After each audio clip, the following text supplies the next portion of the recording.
Escuchábamos recientemente Severino, la versión de Quinteto Negro La Boca, un poco de tango para musicalizar un poco los aires de esta conversación que desde la ciudad de Buenos Aires sostendremos con Diego Stulgar, que nos recibe en esta charla telefónica para conversar sobre su nuevo libro, como hemos estado comentando en el bloque inicial. ¿Cómo andás, Diego? ¿Nos escuchás? Sí, los escucho perfecto. ¿Cómo les va? Bien, acá estuvimos haciendo referencias a la entrevista que te han realizado Lila Feldman, Facundo Abramovich, León Leukovic, Silvio Lang y Erika Krebs de Lobo Suelto, como para que también recomendemos un poco su lectura respecto de la salida de Ofensiva Sensible, Neoliberalismo, Populismo y el Reverso de lo Político por Caja Negra, editora que está comenzando a circular un poco a partir del día de hoy. Bueno, el libro salió ayer de imprenta. Hoy recién hace un ratito me lo dieron y lo tengo ahora en la mano, y este fin de semana se empieza a distribuir en librerías. Y efectivamente con el blog Lobo Suelto, que es como el equipo de trabajo con el que yo más comparto, hicimos una conversación que publicamos ayer en Lobo Suelto, donde de alguna manera conversamos sobre los ejes del libro, y es una manera de presentar las ideas de una manera, vamos a decirlo así, menos libresca. Está bien, por un poco te quería comenzar preguntando en relación al trabajo que has hecho. Ya hemos presentado un poco las cosas que venís haciendo en los últimos años para que nuestros oyentes, si no te conocen, estén al tanto, y si no, para recordarlo. Pero entre otras cosas también, además de participar en Tinta Limón y Lobo Suelto, vos te dedicás mucho a coordinar grupos de estudio, ¿no?, sobre filosofía, y gran parte de la gente con la que te cruzás en muchos casos ha circulado o circula por esos espacios. Entonces te quería hacer una primera pregunta en relación a las temporalidades. ¿Cómo se vinculan en tu vida la cuestión del tiempo del estudio que requiere preparar los encuentros y después estar participando con gente que estudia sobre autores determinados que vos das, y lo que es el momento de la producción situada, en este caso, escribir un libro, pero también has escrito notas todos estos años? Entonces, ¿cómo se vinculan esos dos oficios, esas dos temporalidades en el ejercicio del pensar? Bueno, gracias por la pregunta. Es una pregunta que no, ¿cómo se llama? Esas preguntas que uno no tiene preparadas cuando escribe algo. Siempre cree que le van a preguntar sobre lo que escribió, pero das en el clavo, si son las dos temporalidades, ¿no? Hay una temporalidad que tiene que ver con, llamémosle así, el ritmo político de la ciudad y lo que va pasando, y cómo uno conecta con las prácticas o con las preguntas o con, digamos, lo que llamaremos el acontecimiento, ¿no?, lo que va sucediendo. Y otra es el espacio reflexivo del estudio grupal, de la elusión, de la elaboración de categorías que nos sirven para tratar de dar cuenta del presente, el espacio, digamos, más delimitado, un grupo de estudio, 2 horas, la lectura de un libro. ¿Cómo se cruzan esas dos cosas? Yo tengo que decir que esas dos cosas se cruzan para mí de una manera novedosa, en el sentido de que por muchos años la primera temporalidad estuvo vinculada a la militancia, y entonces la militancia de alguna manera era la organizadora tanto de la intervención política como de lo que llamaríamos la formación política, ¿no? Así se me organizaba a mí, se me organizó por muchos años, ¿no?, las prácticas militantes y la relación con los libros y la reflexión discursiva es formación. Pero por razones que valdría la pena pensar, eso ha cambiado, por lo menos en mi vida, ¿no? En mi vida ha cambiado. Ni la preocupación política ni la preocupación por la intervención hoy se da dentro de un colectivo organizado, ni la relación con la filosofía, vamos a decirlo así, tiene que ver con la formación. Sino que me parece que más bien lo que ocurre, por lo menos lo que me ocurre a mí, es que me encuentro en una conversación con una cantidad grande de personas. Todas ellas en general tienen algún tipo de sensibilidad política, pero todas ellas también están metidas en prácticas como puede ser el periodismo, el psicoanálisis, las terapias diversas, la docencia, alguna forma de comunicación, como en tu caso, o la gente que trabaja en distintos planos en el arte. Entonces, digamos, sí hay un encuentro reflexivo entre personas que tienen participación en prácticas y que tienen habilitada una sensibilidad por la política. Me interesa mucho ese cruce porque de alguna manera en el libro la pregunta es cómo nos hacemos hoy una forma de vida, y las razones por las cuales hacerse una forma de vida es ya afirmarse directamente en el plano de lucha de clases. Bien, ahí algo de eso aparece también en las conversaciones estas en Lobo Suelto, y vos hablás un poco en relación a esto de lo que pudo haber sido en otros momentos de tu vida y desde la experiencia colectiva argentina lo que se denominó como investigación militante, y haces una reflexión más en clave de duda respecto de las posibilidades de algo así como una política plebeya, ¿no? Y en el nombre del título aparece esta idea de en el reverso de lo político. Entonces, bueno, para seguir ampliando un poco esa conversación de Lobo Suelto, ya tendremos oportunidad de leer el libro y seguramente seguir conversando, pero por lo menos ahora para abrir un primer momento de reflexión en ese sentido, me gustaría indagar un poquito más ahí. ¿Ves posibilidades de que haya una política plebeya? ¿Te parece que el concepto de política ya ha quedado muy ligado al orden de la gestión? ¿Qué pasa con lo neoliberal en términos de cuando hay una especie como de antipolítica promovida por ciertos sectores del neoliberalismo? Bueno, en fin, ¿qué reflexión podés compartir como para seguir abriendo eso que ya aparece también en la entrevista de Lobo Suelto? Mira, yo lo que siento es que la forma de politización más exitosa de los últimos años en la Argentina fue el kirchnerismo, que fue una narración sobre lo neoliberal como si lo neoliberal fuera despolitizante. La despolitización, digamos, ligada al mercado contra la politización ligada al Estado. Me parece que esa forma de la política genéricamente kirchnerista es la última que hereda casi toda la tradición militante, con sus vertientes más de izquierda, más de derecha, más combativo, menos combativo, más sindical, más intelectual, más burocrática, con todo ese paquete gigantesco, ¿no? Y me parece que la versión que el kirchnerismo tiene sobre qué cosa es el neoliberalismo no funciona, porque el neoliberalismo no es solamente un partido político que hay que derrotar. Creo que eso está bien, creo que lo es, creo que lo estamos derrotando, creo que es una maravillosa noticia, pero vamos a ver que al día después, del 27 de octubre, el neoliberalismo, en el plano de la existencia, de la organización de la vida cotidiana y de la relación de fuerzas, va a seguir viviendo muy bien, con muy buena salud. Es decir, que acabar con la influencia del partido político neoliberal es fundamental, organiza la coyuntura. Pero en un arco de reflexivo más grande, nos vamos a encontrar con que el neoliberalismo es mucho más persistente y su influencia no depende exclusivamente de ganar elecciones. Entonces ahí yo trato de pensar justamente el reverso de lo político. O sea, todo aquello que nos podemos preguntar, todo aquello que ocurre, todo aquello que nos pasa, más allá de cómo nos insertamos en esa escena política, que es la escena política electoral, que es la escena política de la polarización que hemos vivido esos años, que es la escena política del triunfo de Alberto Fernández con el voto de muchos de nosotros en menos de un mes. Creo que toda esa situación deja mucho afuera.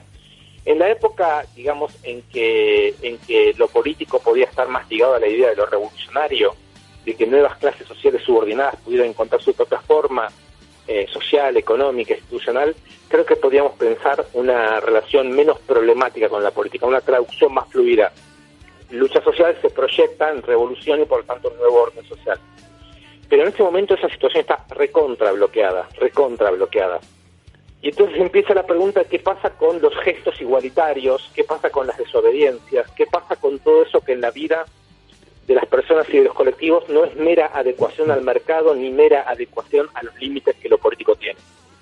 Pensando un poco en esa situación que es bastante, no es tan fácil de organizar como una política propia, como una política autónoma, se me ocurría que esta noción de plebeyo, que tiene una historia enorme, larguísima, yo no intento ni siquiera hacer una historia del término, pero plebeyo quiere decir en el origen los que no tienen apellido, los que no tienen título, son los esclavos libertos, los migrantes, luego después son aquellos que en el seno del Imperio Romano y de los grandes imperios operan la decodificación de los flujos, dice Deleuze, crean la propiedad privada en el medio de la inmensa propiedad estatal. Después los plebeyos son los proletarios pobres, la Revolución Francesa, ¿no? Y el plebeyismo viene ligado a esto, a la tradición antiaristocrática, a lo centrífugo, a todo aquello que no meramente se adapta al orden social. Jacques Rancière, para hablar de la igualdad, va a hablar de los sin parte. Tenemos una larguísima tradición de hablar de plebeyismos. En John William Cook aparece muchísimo, ¿no?, la diferencia entre un proletariado peronista plebeyo y una burocracia peronista nada plebeya. si tenemos muchísimo, en Bolivia Álvaro García Linera ha utilizado la idea plebeyo para hablar del tipo de multitud que se puso en juego con la guerra del agua, con el alto, con la guerra del gas, en fin, creo que la palabra plebeyo nos sirve mucho, pero yo no creo que hoy en la Argentina sirva para hablar de una política autónoma. Creo que sirve para hablar de un conjunto de gestos irreverentes, igualitarios, que actúan como reverso del neoliberalismo y como reverso del populismo, que nos permiten ir más allá de la política castrada que nos sigue organizando y que tal vez sea la premisa de constitución a futuro de una política. Bien, bien, queda claro en el argumento que presentás, me deja de todos modos pensando en aquella frase emblemática que sostiene Alan Badiou desde otras coordenadas teórico-políticas, ¿no? Pero que dice que la política requiere de la reunión de las personas, ¿no? Y me quedé pensando en esto que comentabas, que es muy común en quienes hacemos este tipo de actividades, ¿no? De docencia, de periodismo popular, de grupos, de terapias, que muchas veces actuamos con mucha gente, pero actuamos de algún modo también un poco en soledad.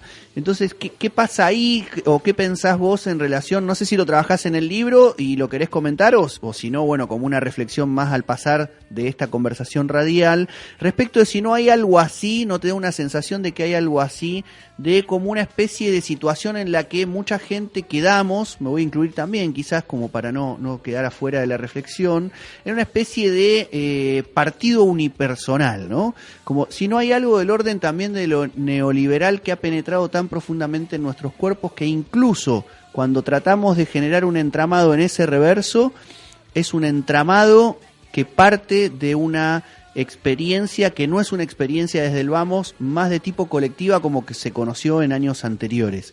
¿Ves que hay algo así? ¿Lo ves como un problema? ¿Lo ves como una potencia? ¿Las dos cosas a la vez? ¿Qué podés decirnos al respecto? No sé qué decir. Yo puedo ver mi soledad y puedo pensar en la soledad del militante, de cierto militante, porque hay mucho militante organizado, ¿no? Digamos. Pero en el sentido de, a ver cómo, realmente no es un tema del libro, pero es un tema que entiendo que es importante. La soledad quiere decir la falta de partido, la falta de colectivo, la falta de una especie de entorno con el cual uno siente que está interviniendo y que puede, vamos a decir, de una fuerza, de la sensación de que la fuerza a la que uno pertenece se hace tangible, se hace presente. Bueno, perfecto. Ahora, cuando yo pienso en las transformaciones más importantes de la Argentina, de la democracia para acá, digamos, llamo democracia a la parlamentarización de la política, del 83, Alfonsín. Lo que pienso que hay tres fenómenos que a mí me parecen los tres fenómenos políticos por excelencia, a mí me parecen, que son, seguramente para más, pero digamos, la irrupción del movimiento de derechos humanos, sobre todo las madres de Plaza de Mayo después del 77, pero digamos, toda esta resensibilización del campo social que no deja de convocar y alimentar una pluralidad muy grande de luchas en torno a las madres de Plaza de Mayo y después en los 90 los escraches de los hijos, ¿no? Todo ese vector. El segundo momento que me parece importantísimo es el movimiento piquetero. El movimiento piquetero en su dinámica autónoma, en su dinámica de lucha, en su dinámica asamblearia, en su dinámica de corte de ruta. Hay hoy un factor importantísimo, todo lo que llamamos generalmente 2001. Y el tercero es la aparición de los movimientos feministas, particularmente los movimientos feministas llamados populares. En los tres casos, lo que veo es que la posibilidad de armar fuerza, de armar grupo, etcétera, no viene promovida por un colectivo o por un conjunto de colectivos, aunque hayan siempre colectivos que se forman ahí. Siempre hay colectivos actuando, siempre hay grupos que tienen la suerte de que asumen tareas que se vuelven masivas, que se vuelven históricas, que se vuelven muy importantes. Y dura un tiempo, para esos colectivos es un tiempo. Después lo importante es el movimiento, ese movimiento es mucho más grande que el colectivo. Incluso los colectivos después se dividen, se rompen, sus miembros quedan muchas veces frustrados, aunque el movimiento ya ha sido extraordinario, y el movimiento supera lo que pasa con los militantes, supera lo que pasa con los colectivos, y deja marcas que quedan disponibles para el conjunto de las luchas futuras. Entonces me da la impresión a mí que lo que es muy relevante es tener algún tipo de mapa respecto de cuál es la lucha política actual. El título del libro, Ofensiva Sensible, lo que intenta decir es que terrorismo de Estado, que fue el enemigo más claro durante la dictadura, y neoliberalismo, que será el enemigo más claro en democracia, son dos formas de desensibilización del campo social, ¿no? Cito acá a Bifo y a Rita Segato, que son los que más claramente plantean qué significa una desensibilización del campo social. También León Rositner ayudó a pensar cómo el terrorismo de Estado y el neoliberalismo son formas de desensibilización del campo social. Por tanto, las luchas sociales tienen como un factor, me parece a mí, muy importante, que es la resensibilización del campo social. Y ahí me parece que hay un actor difuso, muy poco considerado, que es un conjunto disperso de docentes, terapeutas, artistas, militantes, sindicalistas, pero también pibes de barrio, pibes y pibas de barrio, o personas que se conmueven cuando hay una agresión muy fuerte a un territorio comunitario, o poblaciones de tipo indígena. Digo, son un conjunto de colectividades que se hacen responsables por lo social, que entienden el horror que significa el neoliberalismo y el terrorismo de Estado, que reintroducen en el campo social unos códigos colectivos, no necesariamente son grupos militantes. Ahora, la pregunta tuya es, bueno, pero hay un salto político, hay la posibilidad de que todo eso tenga una conducción a otro tipo de sociedad, es posible dirigir políticamente en el sentido leninista o, digamos, más noble del periodo revolucionario, de lo que significa abrir un espacio estratégico nuevo, sin colectivos políticos. Bueno, en principio tiendo a suponer que vos dirías que no y a compartir con vos que no. Pero desde mi punto de vista lo importante acá tiene que ver con cuánto el pensamiento es capaz de dejarse influenciar por las luchas para ofrecer a partir de esas luchas imágenes nuevas. Y esa tarea, me parece a mí, es una tarea pendiente.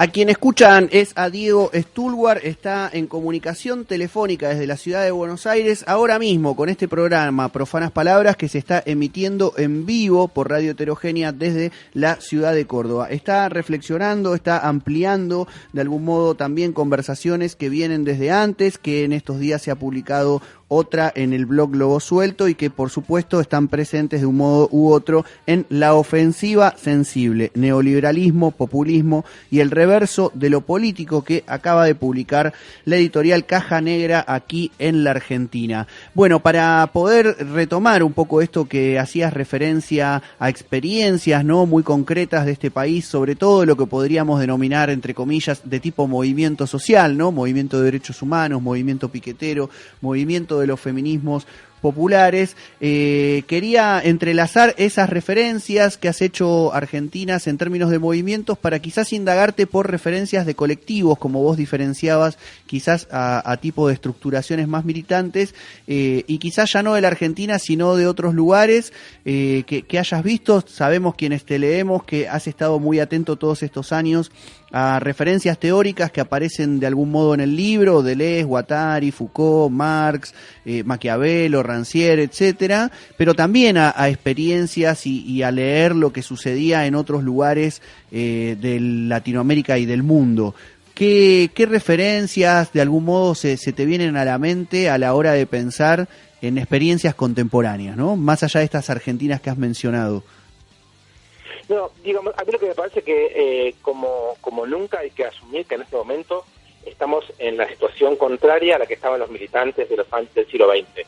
Es decir, que siempre había una experiencia de vanguardia que se podía señalar. El campo socialista, la revolución cubana, la revolución soviética, la revolución china, o lo que fuera. En este momento, todas esas formas ejemplares o modélicas de la rebelión están muy oscurecidas. Entonces, creo que durante los años 90 nosotros hemos tenido, al contrario, digamos, luchas sin modelo, que eran luchas ejemplares por su manera de luchar, no porque hubieran alcanzado algún tipo de modelo explícito. Por ejemplo, el zapatismo, ¿no?, que nadie hubiera creído que el zapatismo es un modelo de sociedad, pero sí era un ejemplo de lucha, por cómo reunía lo discursivo, lo militar, el pensamiento, lo territorial, la cuestión de género, la cuestión indígena. Digamos, era capaz de construir una retórica muy original, muy convocante, y sobre todo ayudaba a impulsar luchas justamente en el momento en que el socialismo más desprestigiado estaba. Me da la impresión de que en este momento pasa algo curioso, que no tenemos grandes ejemplos de luchas, en el sentido de que hayan grandes referencias transversales de lucha, pero sí tenemos una generalización de luchas. Es decir, que el campo social está muchísimo más disponible, permeado por la disposición a la lucha, sin que el antagonismo sea tan claro. Creo que en los últimos años es lo que es evidente nombrar, es lo que dijimos ya dos veces, que es el movimiento feminista. El feminismo popular me parece que es la novedad en el sentido de cómo combina movimiento de masas y capacidad de mapeo, capacidad de cartografía, capacidad de investigación, capacidad de construir categorías y programas de una manera democrática desde abajo, con nuevos tipos de liderazgo. Creo que ahí hay mucho que aprender, pero diría que en este momento es un momento en donde la búsqueda de un ejemplo o la búsqueda de un modelo es más complicado, porque los modelos son mucho más oscuros. Y me parece que eso tiene que ver con que se está concretando algo que hace mucho que la teoría política sabe, que es que con la crisis de la forma Estado también están en crisis las categorías políticas clásicas, que es adentro, que es afuera, que es guerra, que es paz, que es civil, que es militar, todo lo que la categoría de Estado en su mejor época lograba distinguir. Creo que estamos en una época de una enorme ambigüedad, donde todo lo que parece emancipativo demuestra no serlo y todo lo que parece absolutamente cooptado puede florecer y puede abrir zonas libertarias nuevas. Quiero decir, me parece que estamos en una época de reversiones, una época de ambigüedad, en una época en donde no es tan fácil decir, aquí el enemigo neoliberal enfrentándose a las masas y a las multitudes autónomas. La noción de plebeyo me parece a mí también sirve para eso, para no tener una polaridad analítica tan clara cuando el plano de la lucha es de tanta reversión con respecto al del orden y el del orden con tanta reversión respecto a las luchas. Bien, clarísimo. Aquí en relación a lo que está comentando Diego Stulwar en esta comunicación telefónica con Profanas Palabras, comentamos o citamos más bien algo que aparece en esta mencionada ya entrevista en el blog Lobo Suelto. Lo plebeyo no es una clase, es una actitud dentro de una clase. Y también separar forma de vida y lucha de clases es un acto de despolitización o de dessubjetivación muy violento. Entrevista que pueden leer en www.lobosuelto.com. Diego, para finalizar esta conversación telefónica, bueno, primero agradecerte por haber dedicado tanto tiempo a escribir el libro, publicarlo y por esta conversación. Y después para retomar algo que sale en esa entrevista de Lobo Suelto y que me pareció muy interesante, para quienes te siguen verán que vos combinás siempre esta cuestión de agudeza en la reflexión teórica y un prestar atención muy minucioso a estas experiencias de lucha, de organización que se vienen desarrollando. Vos hablás un poco ahí en esa entrevista de una referencia a lo piojoso, de algún modo, como podríamos pensar en esto de vincular reflexiones con referencias. ¿Cómo te sentís ahora que has realizado ya el trabajo del libro? ¿Te sentís que valió la pena este cruce también, un poco entre estas dimensiones? ¿Cómo se ponen en juego en tu perspectiva de trabajo, digamos? Bueno, este es un libro muy pequeño y muy circunstancial. Fue Caja Negra, la editorial, quien vio el libro y me ayudó a entender que había un librito ahí hecho en conjunto de intervenciones más anárquicas que yo iba haciendo en el blog Lobo Suelto, y también de una manera de ser, en el sentido de un tipo de impulso que hace que cuando uno está leyendo filosofía piense un poco en el entorno de luchas, de conflictos que tiene su entorno, pero también las propias incomodidades.